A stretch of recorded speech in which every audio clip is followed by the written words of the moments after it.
Greetings, loyal subjects of the Imperium of Man. I am Librarian Elias of the Adeptus Astartes. I am creating a series of recordings with the intent of educating the general populace of the dangers of the galaxy. All of this information comes from the Lexicanum provided to me by the Adeptus Mechanicus. I will be reading verbatim from their archives. This recording will cover one of the many foes the Imperium has. A traitor space marine known as Typhus. Typhus the Traveler, Herald of Nurgle, is a Chaos Space Marine of the Death Guard Traitor Legion. Typhus was born as Callus Typhon on the Death Guard's eventual homeworld of Barbarus. Typhus was a half-breed, the result of one of the Overlords, a Xenos or mutant species that ruled over Barbarus, taking a liking to his human mother. For this, his mother's fellow villagers drowned her. As a child upon the toxic planet of Barbarus, Callus Typhon was troubled by nightly phenomena over which he believed he had no control. Objects would shudder and smash around him whenever he was frightened or angered, and plants would wither and die under his gaze. These phantom powers troubled him greatly, but he resolved to turn them to his advantage. By the time Typhon reached maturity, he had learned to master the psychic energies that resonated within him each night, a feat of will that impressed his elders mightily. With this act, Typhon became stronger in his resolve to succeed more than any of his peers. When Mortarion defected from the Overlords after witnessing their atrocities, Typhon was the first person the Primarch encountered, and the young child helped lead him to safety. During his early adulthood, Typhus was a champion of Mortarion's early Death Guard in his war against the Warlord of Barbarus. When the Emperor reclaimed his lost son Mortarion from the poisonous mists of Barbarus and reunited him with the superhuman warriors born from his gene seed, Typhon was amongst those chosen to join their ranks. As he joined the Legion, Typhon's psychic potential was suppressed through training due to the anti-psycho sentiment of his Primarch. Nonetheless, through his rugged talent, Typhon was eventually able to rise to the prestigious position of First Captain. Typhon shared a strong bond with Mortarion, the two being close comrades due in part to their shared origins as outsiders, even among Barbarus. During the Great Crusade, Typhon often proved his abilities to shrug off wounds and effects of hostile actions alike, becoming a legend amongst his warriors. On the planet of Rothric IX, during the eponemic Tribes War of Rothric IX, Typhon managed to withstand a hard blow to the side of his head, and though his blow would have easily killed a lesser man, Typhon was merely driven into a cold rage, and taking up a short iron bar, he killed every tribal warrior around him. In another episode, Typhon saved a squad of Sisters of Silence on the planet of Magdragul by throwing himself onto a malfunctioning crack grenade. In less than a week in the Apothecarian, Typhon had already healed and discharged himself as fit for active duty. According to Typhon himself, he was secretly converted to the worship of the gods of chaos during the Ceremond campaign, receiving revelation at the touch of the hand of an old woman. Typhon's allegiance to chaos predated that of his own Primarch, or of Horus himself. With the help of his new gods, Typhon became first captain of the Death Guard and commander of the battleship Terminus Est. Typhon was not particularly loyal to Mortarion and always wished to travel the galaxy and forge his destiny in the name of the ruinous powers. When Mortarion joined Horus in his rebellion, Typhon helped orchestrate the massacre of loyalist space marines on Isfan III. When Horus's fleet virus-bombed the surface and killed nearly every living thing above ground, because battle captain Nathaniel Garrow was unable to join his loyalist comrades on the surface, Typhon detailed him to the frigate Einstein, along with Commander Ignatius Grulgor, privately ordering Grulgor to deal with Garrow and his men when necessary. Typhon was furious when the Einstein broke from orbit without joining the virus bombing. Realizing Grulgor had failed, he commanded the Terminus Est in pursuit of the frigate and managed to severely damage the vessel, but was unable to stop it from escaping into the warp.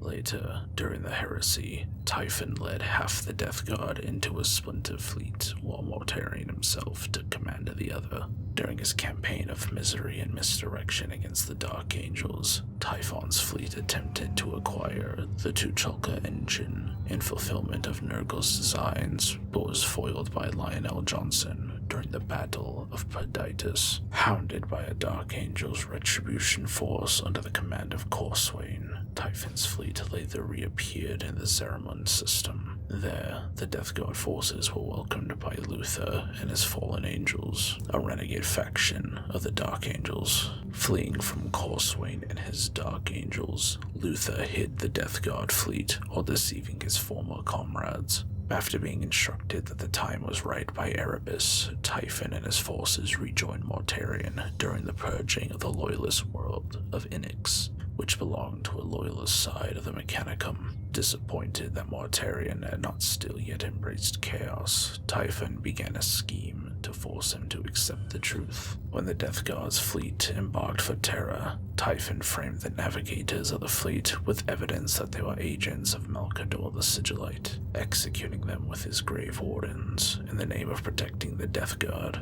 Typhon then assured his Primarch that he could lead the fleet to Terra without their help, using a group of psychic legionaries who were librarians in all but name only. Instead, he led them into a trap, becalming the Death Guard fleet within the warp, adrift, helpless, and at the mercy of chaos. Then came the Destroyer Plague, a disease conjured by Nurgle that takes the form of warp-spawned flies that infest every orifice of the body and lays their eggs in hapless victims. The victims' abdomens then become bloated until they finally burst, unleashing another wave of plague flies to spread the contagion once more. With this, the Death Guard was struck down as the Legion suffered agonies beyond imagination, not even being able to suffer death. Enraged at the trap he had led them into, Mortarion himself confronted his former friend aboard the Terminus Est. Typhon expressed his desire for Mortarion to accept Nurgle's embrace, but instead the Primarch attacked the first captain.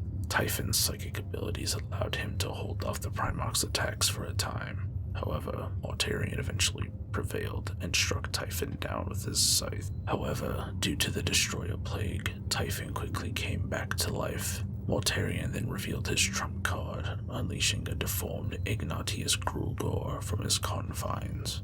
Grulgor strangled Typhon to death, fulfilling his oath to Mortarion to kill the first captain. However, Typhon quickly came back to life, and both the first captain and demon laughed as Mortarion realized he had been betrayed. As a reward for his service to Nurgle, Grulgor dissolved and merged with Typhon's body. His body became home to the flies of Nurgle, his armor a hive of pestilence. He then became Typhus, Herald of Nurgle, and the host of the Destroyer Hive. Fully corrupted by chaos, Typhon and the rest of the Death Guard went on to fight for Horus in the Siege of Terra. During the siege, Typhus worked with Perturabo, Abaddon, and Zardu Lyak to summon the influence of Korvax's Utter Blight, a demon prince of Nurgle, into the Imperial Palace in order to subvert the Imperial defenses there. Typhus next took part in the assault on the Colossi Gate against the forces led by Jagatai Khan, Constantine Valdor, and Ralderon of the Blood Angels. Later in the siege, Mortarion informed Typhus that his old foe, Corswain, had landed a force of Dark Angels which had captured the Astronomicon and dispatched the first captain to take it back. After Jagatai Khan led a massive attack at the Lionsgate spaceport and banished Mortarion into the warp, Typhus reappeared and took command of the Legion after rallying key leaders such as Kaifa Morag and Zadal Crosius. Typhus subsequently rallied the Death Guard to retake the Astronomicon before it could be reactivated and lead Rabute Gilliman and his reinforcements to Terra. Typhus attempted to tempt the fallen angel librarians such as Zariel to join Horus's cause, but to no avail. Typhus then launched a full-scale assault on the Astronomicon. Typhus's forces were able to penetrate the Hollow Mountain, the fortress that held the Astronomicon itself, and seemed to have victory in his grasp despite a determined assault by the Dark Angels and forces of Sigismund. However, Keeler was able to lead a sacrificial prayer amongst the faithful throngs that caused a psychic backlash which not only threw back the Death Guard, but also reactivated the Astronomicon, leading Typhus to fail at his original mission. Since the Heresy, Typhus has continued to spread the glory of Nurgle across the galaxy, leading a contingent of Death Guard of the Plague Fleet from the Terminus Est. Typhus is known to have laid waste to many worlds and waged many battles in Nurgle's name. Typhus has even traveled to the Garden of Nurgle inside the Warp itself, where he has battled Cornate demons. After killing the leader of this demon army, he took the dog-headed demon's guts and brought them to the Nurgle Palace itself as a gift for Nurgle's cauldron. The Lord of Decay was so pleased by this, that for this great deed, Typhus was honored with being allowed to dip his Man-Reaper into the filth of the throne of Nurgle. With this new power, Typhus would be unleashed upon the Imperium to wreak havoc in Nurgle's name. Typhus turned the entire populations of Protheus and Caridinus 7 into billions of plague bearers. He destroyed the population of the Shrine World, known as Jonah's World, with a carefully orchestrated pandemic, and orchestrated the Red Flux on the planet of Florins, wiping out the entire male population there. Typhus has also laid waste to the world of Ligeta with a noise plague, where the infected became forced to eternally sing a hymn to the Lord of Decay. In 757 Millennium 40,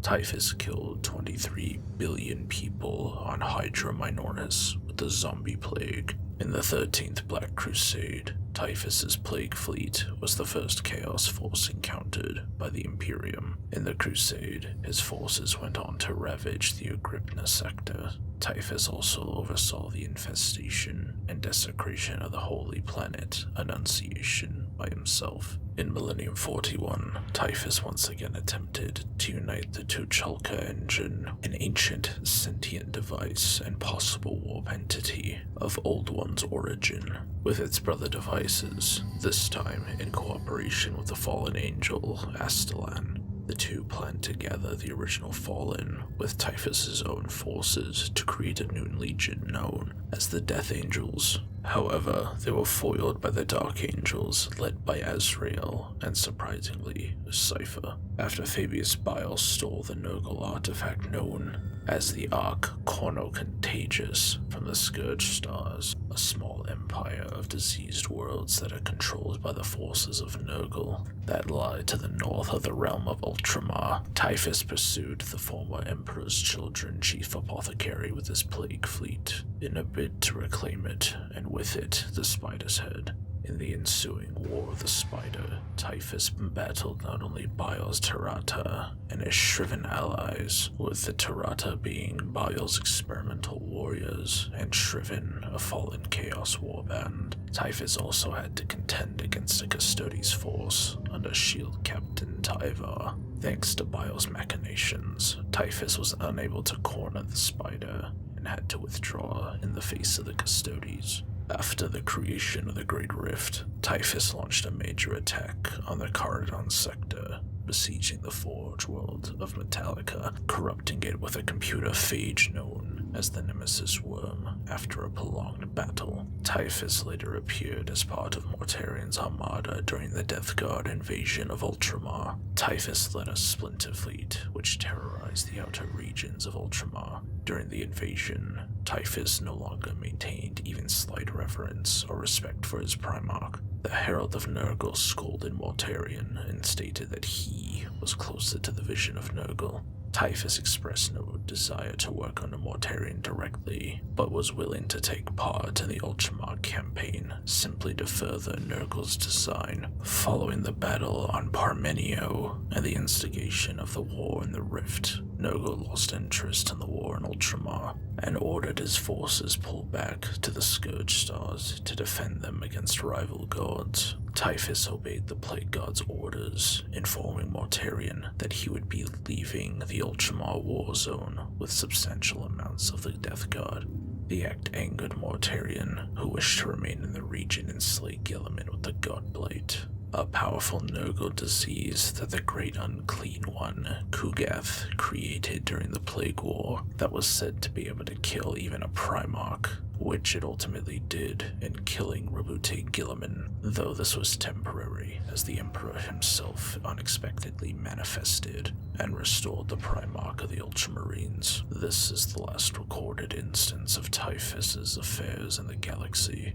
Like all unique Space Marines, Typhus has a set of powers and weapons unique to himself. Typhus is a formidable psyker favored by Nurgle, able to call forth both Nurgle's Rot, Nurgle's most foul contagion, and the Winds of Chaos, an ability that lets devout followers of Chaos unleash a psychic wave of energy unique to whatever god they pledge to. In addition, Typhus wields the Man Reaper, Lacrimae, which has now been converted into a demon weapon, coated in the vile contagions of Nurgle's own cauldron, as well as wielding his own body as a weapon, as a host for the Destroyer Hive, a horrific plague that manifests as a swarm of insects that continuously pour from the cracks and vents in his Terminator armor. This concludes the information regarding Typhus. More in-depth information regarding him will be recorded at a later date. This is Librarian Elias, signing off.